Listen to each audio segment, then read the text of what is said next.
Good morning everyone. मैं ज्योति पारिक और आपका हमारे महाविद्यालय श्रीमती मोहरी देवी तापड़िया कन्या महाविद्यालय के इस यूट्यूब चैनल पर आपका स्वागत है।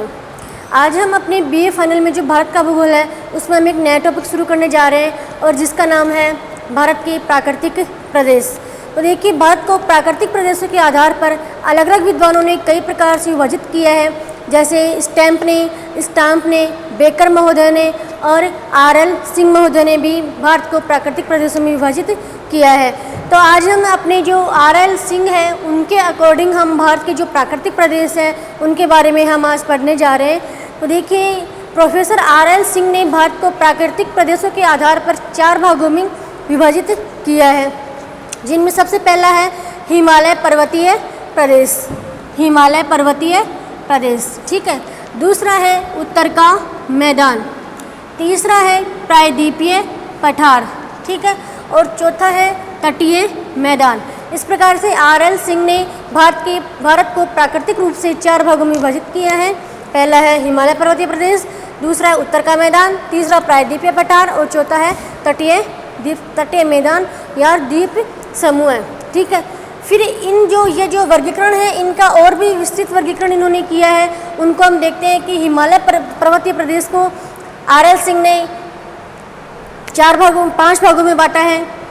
वो कौन कौन से देखिए, पहला है कश्मीर हिमालय, दूसरा है हिमाचल हिमालय, तीसरा है उत्तर प्रदेश हिमालय, चौथा है पूर्वी हिमालय और पांचवा है पूर्वोत्तर हिमालय। इस प्रकार से आरएल सिंह ने जो हिमालय पर्वतीय प्रदेश का विभाजन किया था उसको अन्य 5 भागों में बांटा है। पहला हमारा है कश्मीर हिमालय, जिसका पूरा जो क्षेत्र वो कश्मीर में आता है।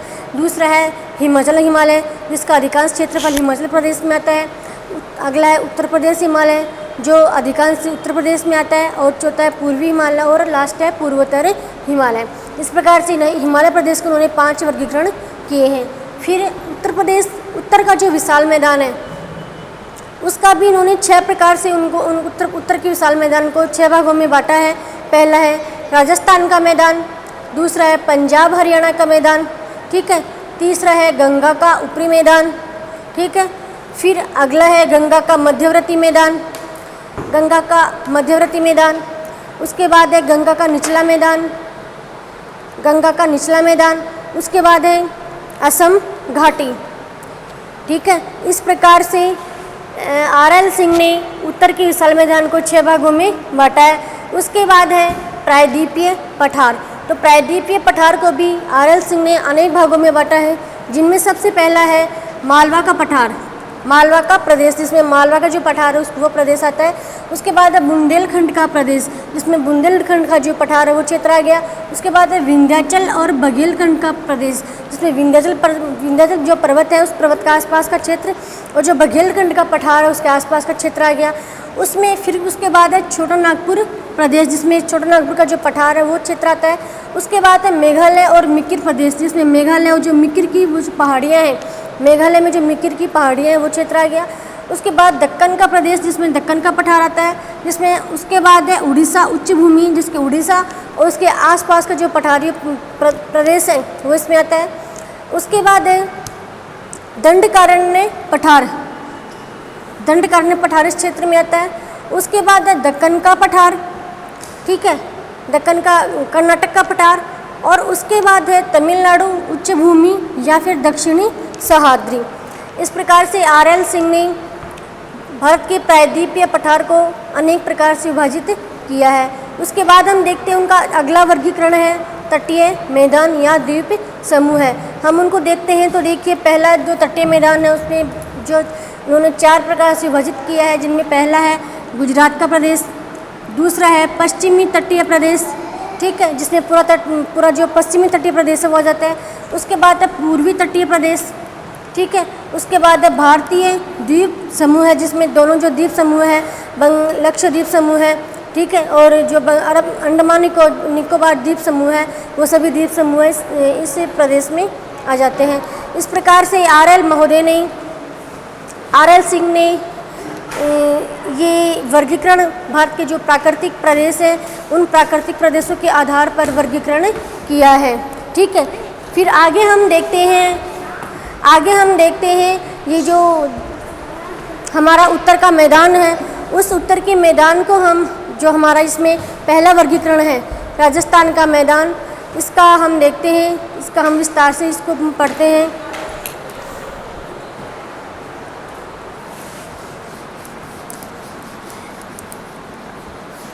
तो आज हम सबसे पहले इसमें हम उत्तर का जो मैदान है उस मैदान का जो वर्गीकरण है, हमारा पहला वर्गीकरण है राजस्थान का मैदान, उसके बारे में हम पढ़ते हैं। और हम राजस्थान के मैदान की पूरी विशेषताएं हैं, इसका विस्तार कहाँ से कहाँ तक है, ठीक है, इसकी जलवायु कैसी है, इन सभी चीज़ों के बारे में हम पढ़ना शुरू करते हैं। ठीक है, तो हम सबसे पहले पढ़ते हैं राजस्थान का मैदान।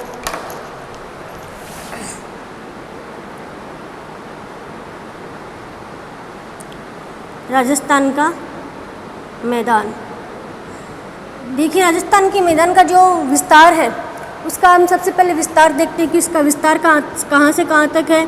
तो देखिए राजस्थान का जो पश्चिमी राजस्थान है उस पूरे क्षेत्र में इस राजस्थान के मैदान का विस्तार है पश्चिमी राजस्थान में। और पश्चिमी राजस्थान में जो मुख्यतः जो जिले आते हैं वो देखिए गंगानगर है, श्री गंगानगर,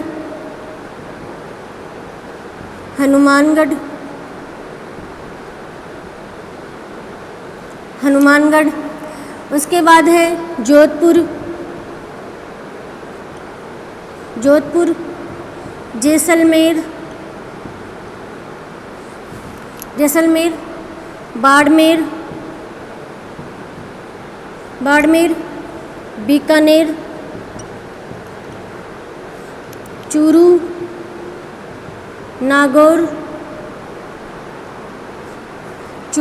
नागौर, ठीक है, सिरोही, जालौर,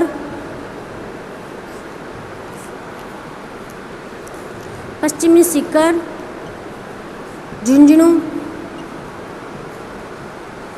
ये सभी जिले हैं जो पश्चिमी राजस्थान में आते हैं। और ये जो जिले हैं उन जिलों में ही ये जो राजस्थान का मैदान उसका विस्तार है। मतलब हम देखते हैं कि जो राजस्थान के मुख्य जो पश्चिमी राजस्थान के जो 12 जिले हैं उन 12 जिलों में मुख्यतः इसी प्रदेश का विस्तार है। ठीक है, फिर आगे हम देखते हैं कि इस प्रदेश की जलवायु कैसी है। इसकी जलवायु के बारे में हम देखते हैं। तो देखिए इसकी जलवायु कैसी है।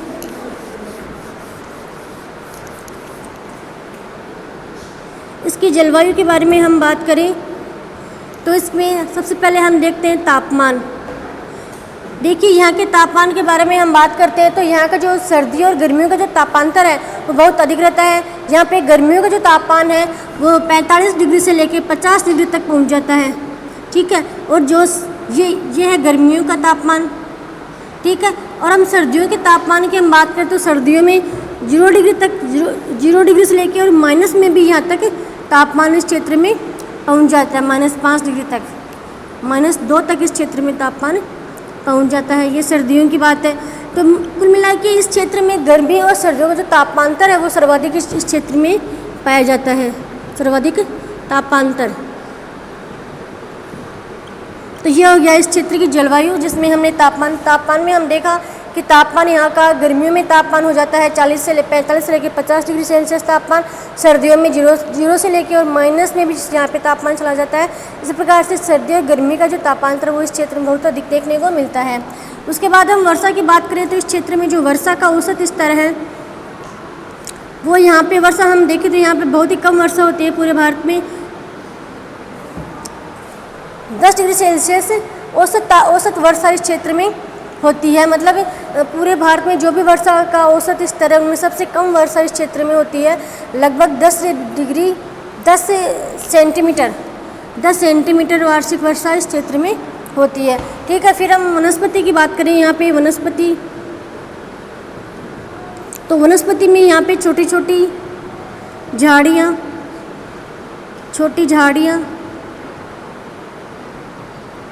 उसके बाद बबूल